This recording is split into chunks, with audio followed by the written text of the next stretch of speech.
வணக்கம் மக்களே, இந்த வீடியோவில் என்ன பார்க்க போகிறோன்னா, ரேஷன் கார்டு உள்ளவர்களுக்கு தமிழக அரசு ஒரு அதிரடி அறிவிப்பு ஒன்று கொடுத்துருக்காங்க.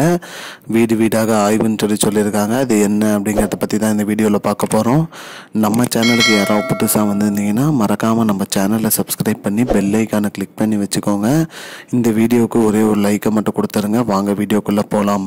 பொதுவாக பார்த்திங்கன்னா ரேஷன் கார்டு பயன்படுத்துகிற அனைவருமே ரேஷன் கடையில் மலிவு விலையில் பொருட்கள் வாங்கிட்டு வராங்க. அதற்காக தான் ரேஷன் கார்டு பயன்படுத்திட்டு வராங்க. மேலும் இது ஒரு அடையாள அட்டையாகவும் ரேஷன் கார்டுனால நிறைய சலுகைகள் கிடைக்கும். அதாவது பார்த்திங்கன்னா மகளிர் உரிமை தொகை மற்றும் பொங்கல் பரிசு போன்ற நிறைய பொருட்களும் கொடுத்துட்டு வராங்க. அந்த வகையில் பார்த்திங்கன்னா புதிதாக திருமணமானவங்க எல்லாமே ரேஷன் கார்டு அப்ளை பண்ணியிருக்காங்க. இப்போ ஒரு வீட்டில் 4 பேர் இருக்காங்க, அப்பா அம்மா பையன் 3 பேர் இருக்காங்கன்னு வச்சுக்கோங்க. பையனுக்கு கல்யாணம்னா ஒரு ரேஷன் கார்டு வாங்குறாங்க.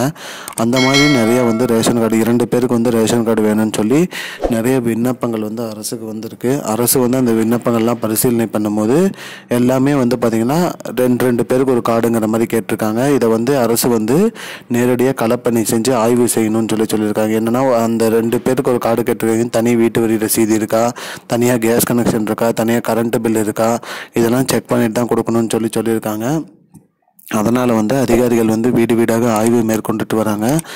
அந்த ஆய்வு மேற்கொண்டு அவங்க கொண்டு போய் விண்ணப்பித்ததுக்கு அப்புறம் தான் பார்த்திங்கன்னா உங்களோட சிலிண்டர், அதாவது புதுசாக அப்ளை பண்ணவங்களுக்கு சிலிண்டர் வருமா வராதாங்கிறத தெரியும் அப்படின்னு சொல்லியிருக்காங்க.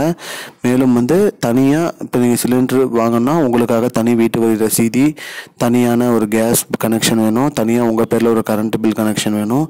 இதெல்லாம் இருந்தால் தான் கேஸ் சிலிண்டர் கொடுப்பதாக அரசு சொல்லியிருக்காங்க. இதெல்லாம் ரெடி பண்ணி வச்சுக்கோங்க மக்களே. இதுதான் மக்களே இப்போதைக்கு முக்கியமான பயனுள்ள தகவல். இது போன்ற பயனுள்ள தகவலை தெரிஞ்சுக்கொள்ள நம்முடைய சேனலை மறக்காமல் சப்ஸ்கிரைப் பண்ணி வச்சுக்கோங்க. இந்த வீடியோ உங்கள் ஃப்ரெண்ட்ஸ் அனைவருக்கும் ஷேர் பண்ணிடுங்க. நன்றி. I don't understand your jokes, man. Because it's not a joke.